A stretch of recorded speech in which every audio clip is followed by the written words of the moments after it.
a new theory about human nature was put forward by Sigmund Freud. He had discovered, he said, primitive sexual and aggressive forces hidden deep inside the minds of all human beings.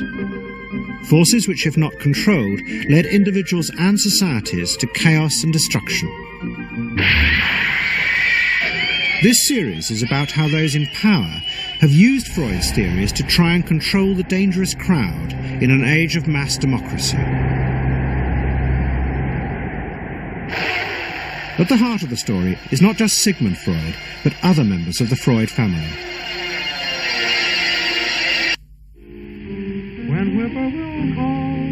This episode is about Freud's American nephew, Edward Bernays.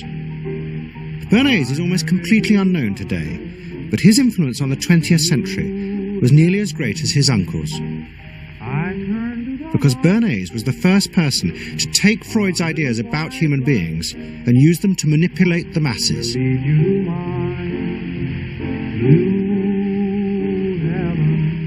He showed American corporations for the first time how they could make people want things they didn't need by linking mass-produced goods to their unconscious desires. Out of this would come a new political idea of how to control the masses. What Bernays was doing fascinated America's corporations. They had come out of the war rich and powerful, but they had a growing worry. The system of mass production had flourished during the war, and now millions of goods were pouring off production lines. What they were frightened of was the danger of overproduction, that there would come a point when people had enough goods and would simply stop buying. Up until that point, the majority of products were still sold to the masses on the basis of need. While the rich had long been used to luxury goods, for the millions of working-class Americans, most products were still advertised as necessities. Goods like shoes, stockings, even cars were promoted in functional terms for their durability. The aim of the advertisements was simply to show people the product's practical virtues. Nothing more.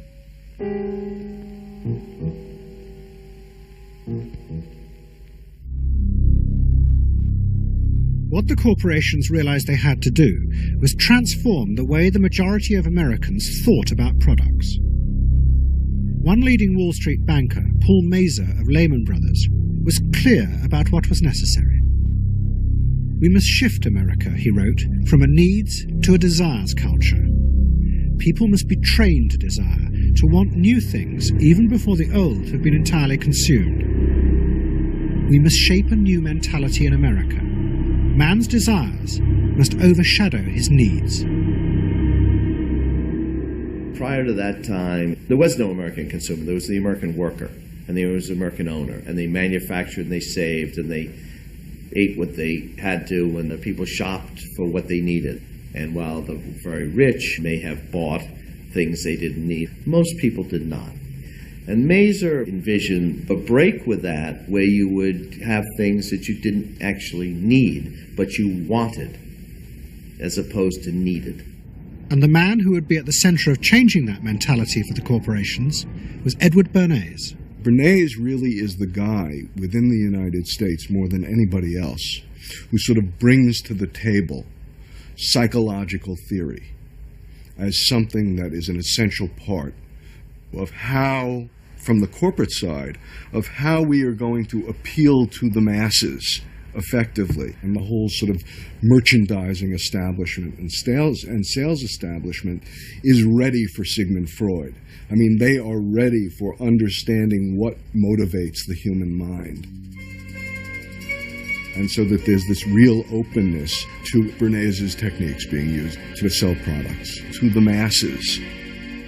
Beginning in the early 20s, the New York banks funded the creation of chains of department stores across America.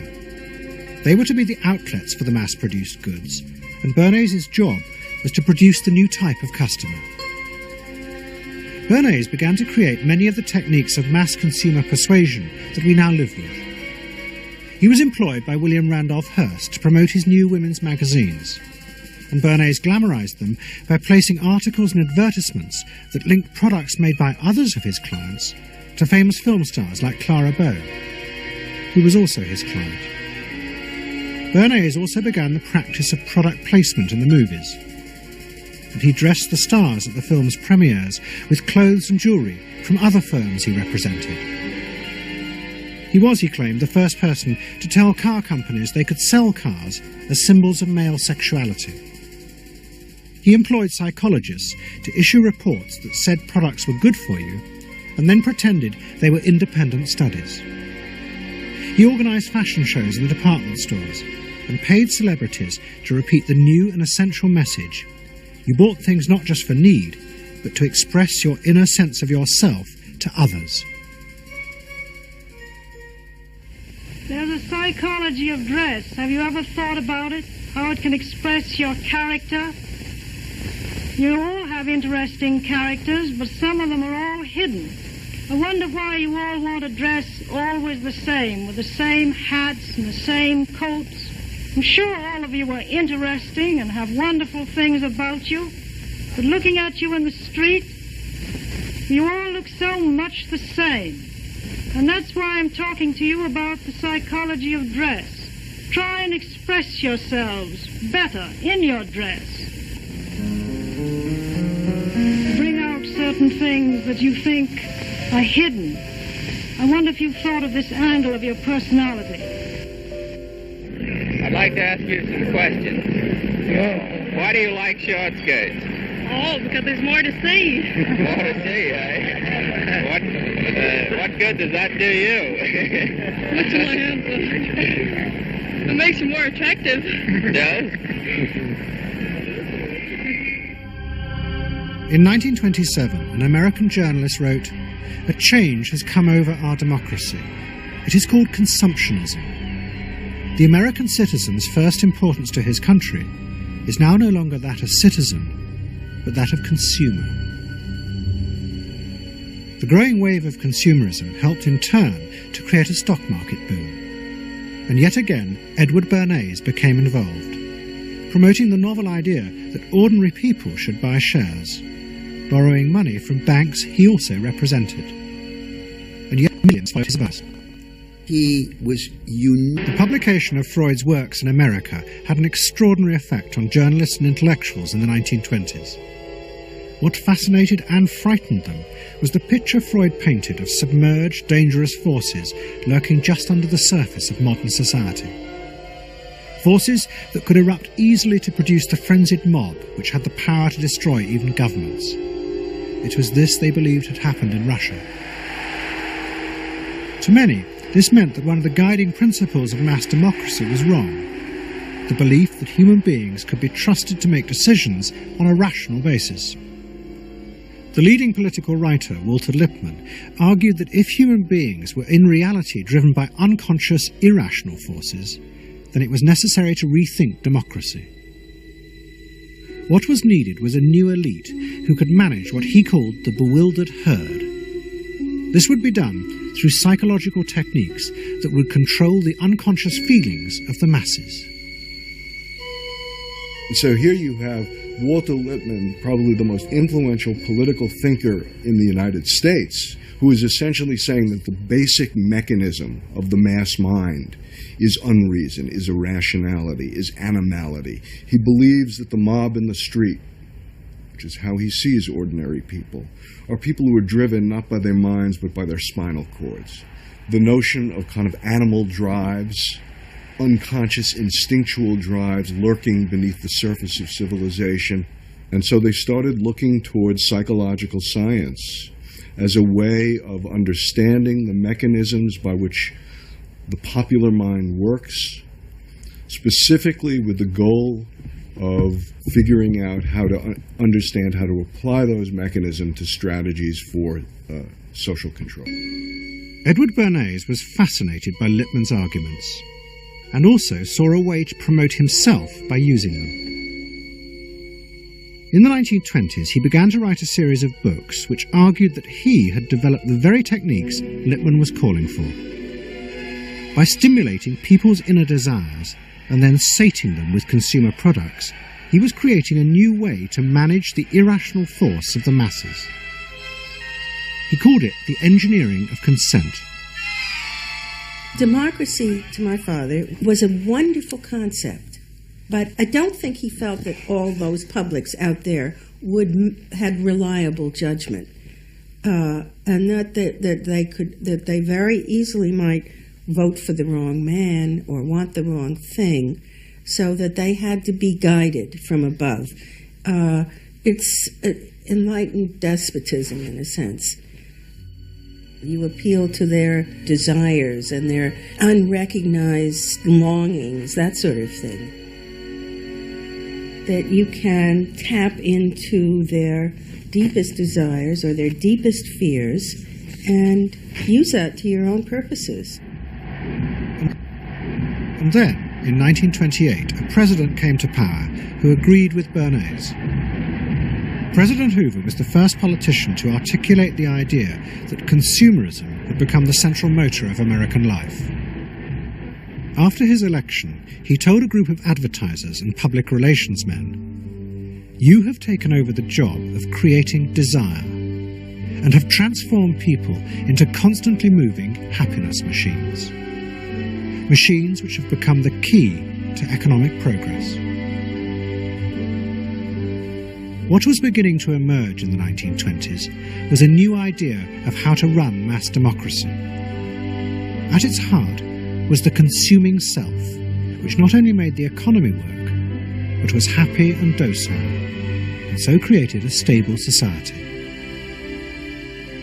Both Bernays and Littman's concept of managing the masses takes the idea of democracy and it turns it into a palliative. It turns it into giving people some kind of feel-good medication that will respond to an immediate pain or an immediate yearning, but will not alter the objective circumstances one iota. I mean, democracy really, the idea of democracy at its heart was about changing the relations of power that had governed the world for so long. And Bernays' concept of democracy was one of maintaining the relations of power, even if it meant that one needed to sort of stimulate the psychological life of the public. And in fact... But Bernays' power was about to be destroyed dramatically, and by a type of human irrationality he could do nothing to control. At the end of October 1929, Bernays organised a huge national event to celebrate the 50th anniversary of the invention of the light bulb. President Hoover, the leaders of major corporations, and bankers like John D. Rockefeller were all summoned by Bernays to celebrate the power of American business. But even as they gathered, news came through that shares on the New York Stock Exchange were beginning to fall catastrophically. Throughout the 1920s, speculators had borrowed billions of dollars. The banks had promoted the idea that this was a new era where market crashes were a thing of the past. But they were wrong. What was about to happen was the biggest stock market crash in history. Investors had panicked and begun to sell in a blind, relentless fury that no reassurance by bankers or politicians could halt. And on the 29th of October 1929, the market collapsed.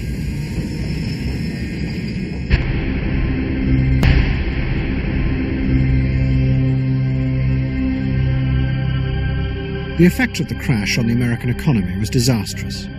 Faced with recession and unemployment, millions of American workers stopped buying goods they didn't need.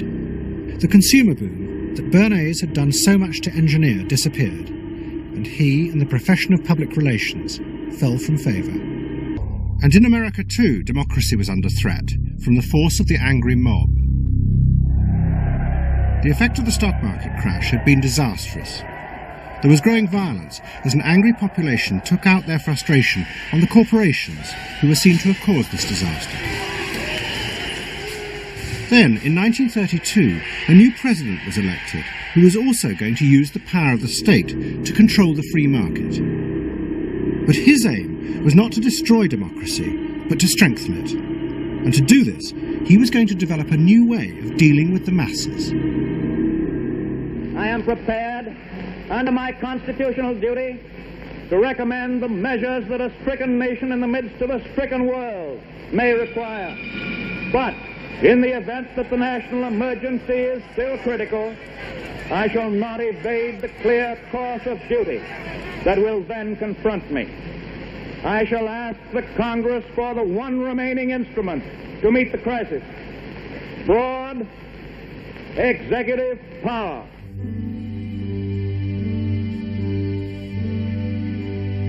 It was the start of what would become known as the New Deal.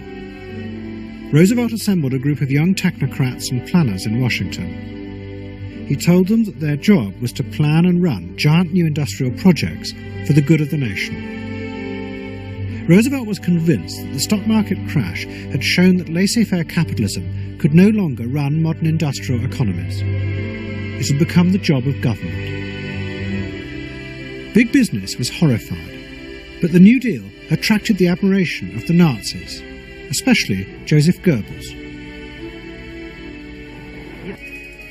Favorite reading of New Deal Washington, the survey of U.S. public opinion. From offices at Princeton, New Jersey, a famed statistician, Dr. George Gallup, tells Washington from week to week what the nation is thinking. And in New York, Fortune magazine's analyst, Elmo Roper, compiles for publication a continuous record of the nation's approval or disapproval of how the country is being run. Gallup and Roper rejected Bernays' view that human beings were at the mercy of unconscious forces and so needed to be controlled. Their system of opinion polling was based on the idea that people could be trusted to know what they wanted. They argued that one could measure and predict the opinions and behaviour of the public if one asked strictly factual questions and avoided manipulating their emotions. Well, how about this one? Do you think Franklin D. Roosevelt's New Deal has been bad for the nation in general? No, that question's loaded. It automatically suggests an answer. Well, how about this? Is your present feeling toward President Roosevelt one of general approval or general disapproval? That's better. Prior to scientific polling, the view of many people was that you couldn't trust public opinion. It was irrational, that it was ill-informed, chaotic, unruly, and so forth. And so that opinion should be dismissed. But with scientific polling, I think it established very clearly that people are rational, that they do make good decisions, and this offers democracy a chance to be truly informed by the public, giving everybody a voice in the way the country is run. I know my father wouldn't necessarily say the voice of the public is the voice of God, but he did feel very much that the voice of the people is a rational voice and should be heard. What Roosevelt was doing was forging a new connection between the masses and politicians. No longer were they irrational consumers who were managed by sating their desires. Instead, they were sensible citizens who could take part in the governing of the country.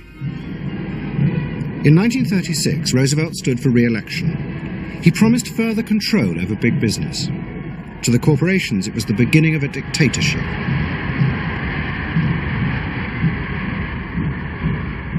Roosevelt interferes with private enterprise and is running the country into debt for generations to come. The way to get recovery is to let business alone. But Roosevelt was triumphantly re-elected. It looks, my friends, like a real landslide this time. So please let me thank you again and tell you that I hope to see you all very soon and bid you an affectionate good night. Faced with this, business now decided to fight back, to regain power in America. At the heart of the battle would be Edward Bernays and the profession he had invented, public relations. Following that election, business people start to get together and start to carry on discussions, primarily in private, and they start talking to each other about the need to sort of carry on ideological warfare against the New Deal and to sort of reassert the sort of connectedness between the idea of democracy on the one hand and the idea of privately owned business on the other.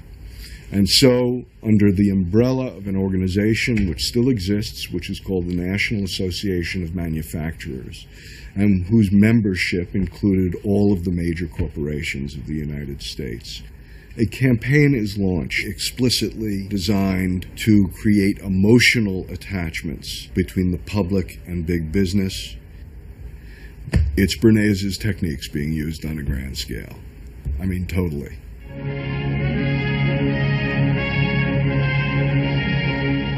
General Motors Parade of Progress, traveling the high roads and byroads of America, bringing to millions of Americans in their own hometown the fascinating story behind modern industry, showing... The campaign set out to show dramatically that it was business, not politicians, who had created modern America. A better mode of living for all of us. Bernays was an advisor to General Motors, but he was no longer alone. The industry he had founded now flourished as hundreds of public relations advisors organized a vast campaign. They not only used advertisements and billboards, but managed to insinuate their message into the editorial pages of the newspapers. It became a bitter fight. In response to the campaign, the government made films that warned of the unscrupulous manipulation of the press by big business. And the central villain was the new figure of the public relations man. They tried to achieve their ends by working entirely behind the scenes, corrupting and deceiving the public. The aims of such groups may be either good or bad, so far as the public interest is concerned, but their methods are a grave danger to democratic institutions. The films also showed how the responsible citizen could monitor the press themselves. They could create a chart that analyzed the reporting for signs of hidden bias. But such earnest instruction was to be no match for the powerful imagination of Edward Bernays. He was about to help create a vision of the utopia that free market capitalism would build in America if it was unleashed.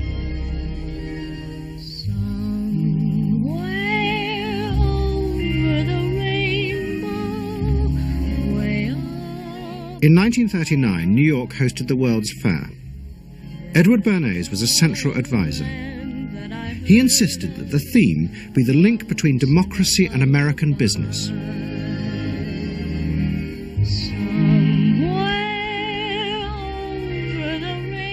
At the heart of the fair was a giant white dome that Bernays named Democracy. And the central exhibit was a vast working model of America's future, constructed by the General Motors Corporation. This is the story of how Sigmund Freud's ideas about the unconscious mind were used by those in power in post-war America to try and control the masses. Politicians and planners came to believe that Freud was right to suggest that hidden deep within all human beings were dangerous and irrational desires and fears. They were convinced that it was the unleashing of these instincts that had led to the barbarism of Nazi Germany. To stop it ever happening again, they set out to find ways to control this hidden enemy within the human mind.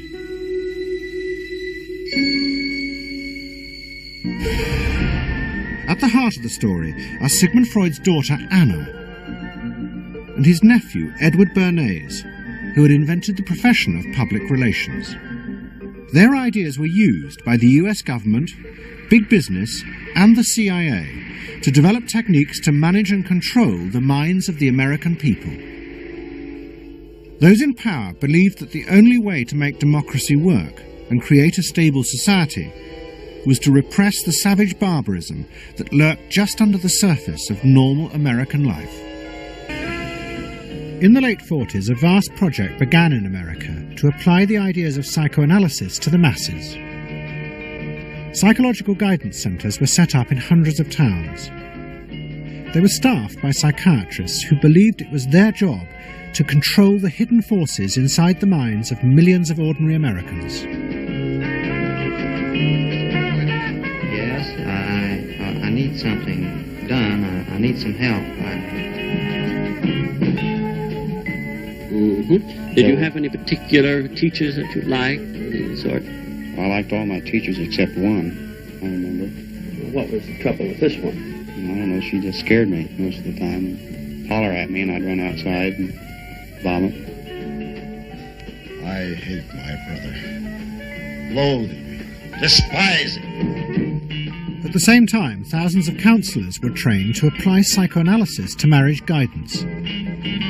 And social workers were sent out to visit people's homes and advise on the psychological structure of family life. Behind all this was the fundamental idea of Anna Freud's, that if people were encouraged to conform to the accepted patterns of family and social life, then their ego would be strengthened. They would be able to control the dangerous forces within them. When your emotions control your actions, it affects not only yourself, but the people around you.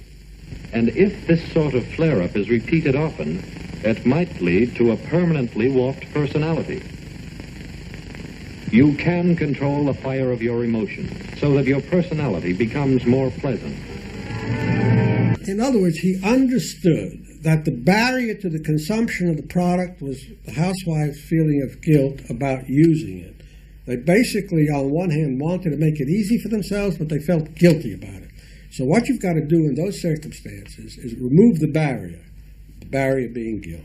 The way you do that is to give the housewife a greater sense of participation. And how do you do that? By adding an egg. Simple as that. As simple as that. Dichter told Betty Crocker to put an instruction on the packet that the housewife should add an egg. It would be an unconscious symbol, he said, of the housewife mixing in her own eggs as a gift to her husband, and so would lessen the guilt. Betty Crocker did it, and the sales soared. My cake is ready. The consumer may have basic needs that the consumer himself or herself doesn't fully understand. You have to know what those needs are in order to fully exploit the consumer. Is it wrong to give people what they want by taking away their defenses, helping remove their defenses? It seems so much longer than last year. It is. Nearly 4 inches longer in some models. Oh. Dichter's success led to a rush by corporations and advertising agencies to employ psychoanalysts. They became known as the Depth Boys, and they promised to show companies how to make millions by connecting their products with people's hidden desires. Dichter himself became a millionaire, famous for inventing slogans like "A tiger in your tank." Even the marketing of the Barbie doll came from a children's focus group. And so it goes. But Dichter was convinced that this was far more than just selling. Like Anna Freud, he believed that the environment could be used to strengthen the human personality. And products have the power both to sate inner desires and give people a feeling of common identity with those around them. It was a strategy for creating a stable society. Dichter called it the strategy of desire. To understand. But the power and influence of the Freud family in America was about to grow even more. Politicians were about to turn to Anna Freud's cousin, Edward Bernays, for help in a time of crisis. He was going to manipulate the inner feelings and fears of the masses to help America's politicians fight the Cold War. I don't mean to say, and no one can say to you, that there are no dangers. Of course there are risks if we are not vigilant. But we do not have to be hysterical. In 1953, the Soviet Union exploded its first hydrogen bomb, and the fear of nuclear war and communism gripped the United States. Those in power became concerned about how to reassure the population. Committees were set up and public information films made, appealing for calm in the face of new threats, like nuclear fallout. It's the fallacy of devoting 85% of one's worrying capacity to an agent that constitutes only about 15% of an atomic bomb's destroying potential. At this point, Edward Bernays was living in New York. In the 1920s, he had invented the profession of public relations and was now one of the most powerful PR men in America. He worked for most of the major corporations and advised politicians, including President Eisenhower.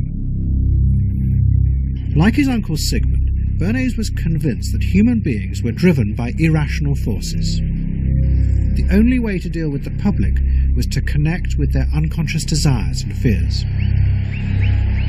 Bernays argued that instead of trying to reduce people's fear of communism, one should actually encourage and manipulate the fear, but in such a way as it became a weapon in the Cold War.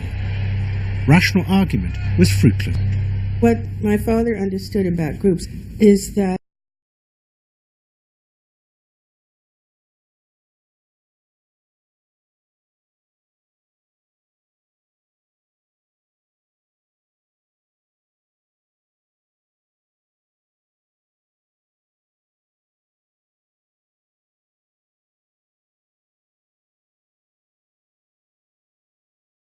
one of Bernays' main clients was the giant United Fruit Company.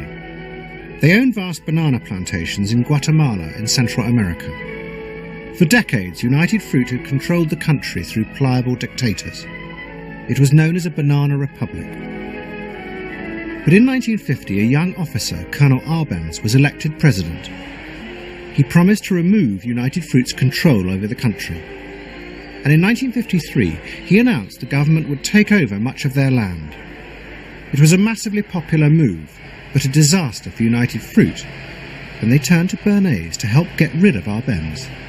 United Fruit brings in Bernays, and he basically understood that what United Fruit Company had to do was change this from being a popularly elected government that was doing some things that were good for the people there into this being very close to the American shore, a threat to American democracy, that it being at a time in the Cold War when Americans responded to issues of the Red Scare and what communism might do, he was trying to transform this and brilliantly did transform it into an issue of a communist threat very close to our shores, taking United Fruit again as a commercial client out of the picture and making it look like a question of American democracy, American values being threatened.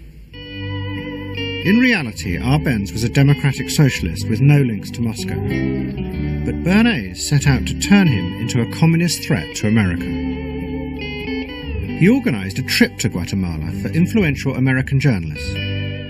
Few of them knew anything about the country or its politics. Bernays arranged for them to be entertained and to meet selected Guatemalan politicians who told them that Arbenz was a communist controlled by Moscow. During the trip, there was also a violent anti-American demonstration in the capital. Many of those who worked for United Fruit were convinced it had been organized by Bernays himself. He also created a fake independent news agency in America called the Middle American Information Bureau. It bombarded the American media with press releases saying that Moscow was planning to use Guatemala as a beachhead to attack America. All of this had the desired effect. In Guatemala, the Jacob Arbenz regime became increasingly communistic after its inauguration in 1951. Communists in the Congress and high governmental positions controlled major committees, labor and farm groups, and propaganda facilities. They agitated and led in demonstrations against neighboring countries and the United States. What was profoundly new in terms of what Bernays did is he took this menace to our backyard in Guatemala. For the first time, we saw Reds a couple hundred miles from New Orleans who Eddie Bernays had us believing were a true threat to us, that it was going to be a Soviet outpost in our backyard. But what Bernays was doing was not just trying to blacken the Arbenz regime. He was part of a secret plot. President Eisenhower had agreed that America should topple the Arbenz government, but secretly. The CIA were instructed to organize a coup. Working with the United Fruit Company, the CIA trained and armed a rebel army and found a new leader for the country called Colonel Armas. The CIA agent in charge was Howard Hunt, later one of the Watergate burglars. What we wanted to do was have a terror campaign to terrify Arbenz particularly, terrify his troops, much as the German Stuka bombers terrified the population of Holland, Belgium, and Poland at the onset of World War II, and just rendered everybody paralyzed. As planes flown by CIA pilots dropped bombs on Guatemala City, Edward Bernays carried on his propaganda campaign in the American press. He was preparing the American population to see this as the liberation of Guatemala by freedom fighters for democracy. He totally understood that the coup would happen when the public and the press, when conditions in the public and the press allowed for a coup to happen, and he created those conditions. He was totally savvy in terms of just what he was helping create there in terms of this overthrow. But ultimately he was reshaping reality, reshaping public opinion in a way that's undemocratic and manipulative. On June the 27th, 1954, Colonel Arbenz fled the country, and Armas arrived as the new leader. Within months, Vice President Nixon visited Guatemala. In an event staged by United Fruit's PR department, he was shown piles of Marxist literature that had been found, it was said, in the presidential palace. This is the first time in the history of the world that the communist government has been overthrown by the people. And for that we congratulate you and the people of Guatemala for the support they have given. And we are sure that under your leadership, supported by the people whom I have met by the hundreds on my visit to Guatemala, that Guatemala is going to enter a new era in which there will be prosperity for the people together with liberty for the people. Thank you very much for allowing us to see this exhibit of communism in Guatemala. You're welcome. And for dinner, see what Mother has for dessert. Banana gingerbread shortcake. Just another of the many tempting ways in which this nutritious fruit can be prepared. So now that you've seen where bananas come from before they reach your table, our journey to Banana Land is ended. We hope you enjoyed the trip. We know you like bananas. Themselves, but force them to choose what you want them to choose, however subtly, then it's not democracy anymore. It's something else. It's being told what to do. It's that old authoritarian thing. But the idea that it was necessary to manipulate the inner feelings of the American population in the interests of fighting the Cold War now began to take root in Washington. Above all, in the CIA, who were going to take it much further. They were concerned that the Soviets were experimenting with psychological methods to actually alter the memories and feelings of people, the aim being to produce more controllable citizens. It was known as brainwashing. Psychologists in the CIA were convinced that this really might be possible, and that they should try to do it themselves. The image of the human being that was being built up at that particular time was that there was a great deal of vulnerability in every human being, and that vulnerability could be manipulated to program somebody to be something that I wanted them to be, and they didn't want to be.